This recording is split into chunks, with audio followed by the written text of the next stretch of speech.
Before we begin, you may notice a different look today. RT is now in high definition. Some of you may still be getting standard definition, but for some RT programs, but not to worry, that will change in the months ahead. Well, fears of a nuclear attack is prompting the European Union to enforce sanctions on Iran. EU foreign ministers are convinced the country's nuclear enrichment program is being used to create a nuclear weapon.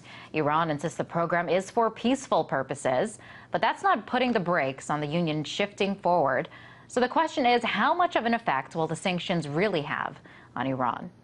Well, if you take a look at their exports, maybe not much. As you see here, about the largest amount of oil actually goes to China, with about 543,000 barrels each day, with the second largest amount going to the EU, Turkey, India, Japan, and South Korea. They export hundreds of thousands of barrels of oil from Iran each day. China and most of these countries are refusing to join the oil embargo, so it's pretty much just the U.S. and the European Union. And as you can see here, the Europeans make up just 20% of the Iranian exports. So what purpose would these sanctions really serve? Well, I spoke to author and independent consultant Dr. Sarah Vakshori, who further explained the possible backlash. As you said, European Union is purchasing 20% of Iran's oil.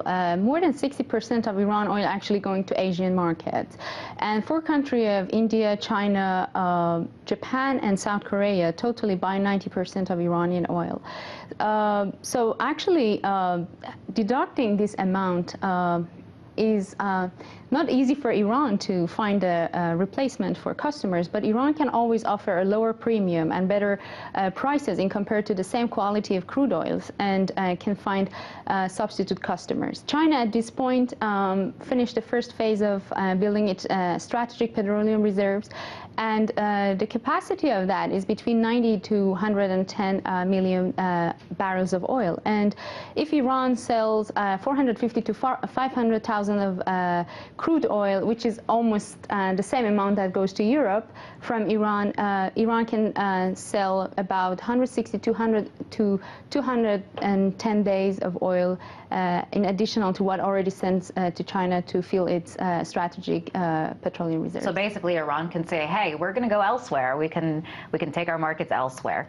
It's not so easy, of course, especially with the central bank sanctions against Iran. Iran has to find new ways. But again, Iran has many economic and trade relations with many countries, including China, Turkey. Iran just increased its economic exchange and trade with Turkey from $15 billion to $30 billion. So Iran can use barter trade in such circumstances. Okay, and you know, some countries, European countries, are concerned that this oil embargo will hurt them. And a lot of countries in the EU say that they can't afford to have this. So, I mean, it's almost, this could be a double-edged sword. I mean, they're trying to impose sanctions on Iran, but this could kind of backfire.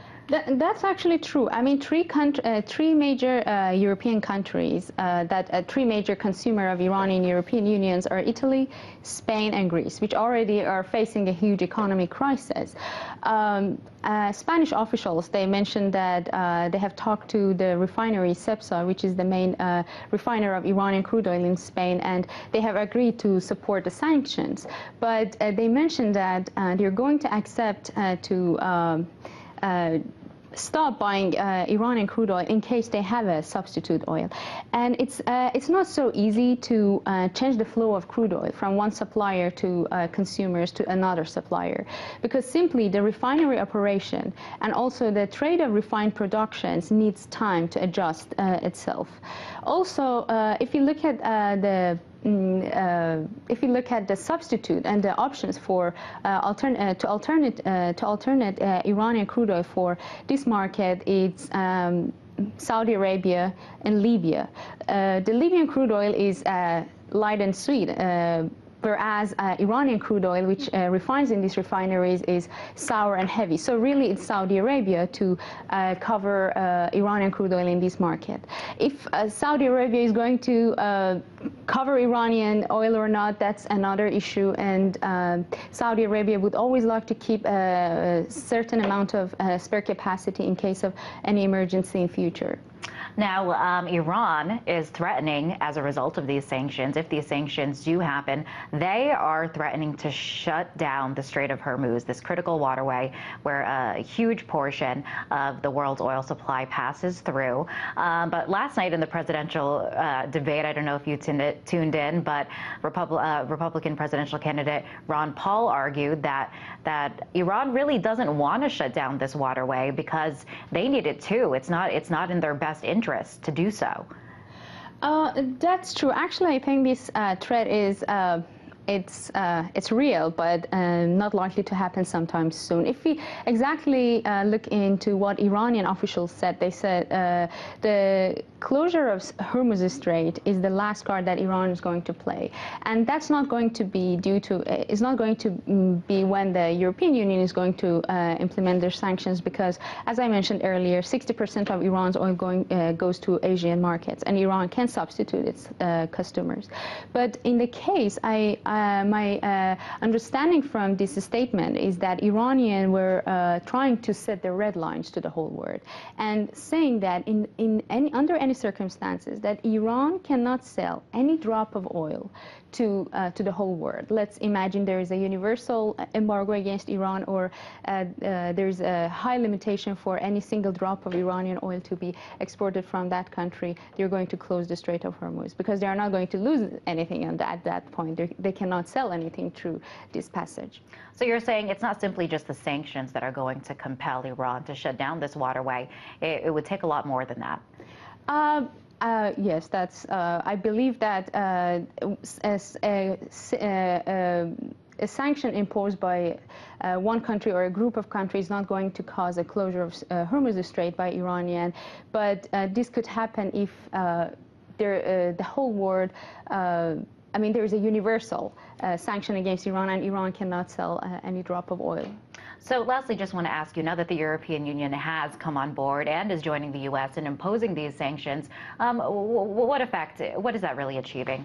That's really good question, because we should see that the coalition against Iranian oil, for how long it's going to last, and for how farther it's going to go.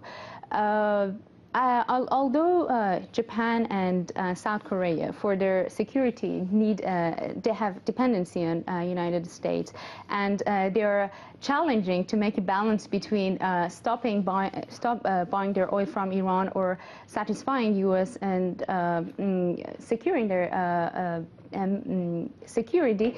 I suspect that this coalition, especially among the Iranian customers in Asia, lasts for long or could be very much successful. Well, certainly the world is watching as tension continues to escalate in the region. Sarah, thanks for coming on the show. That was author and independent consultant, Dr. Sarah Vakshori.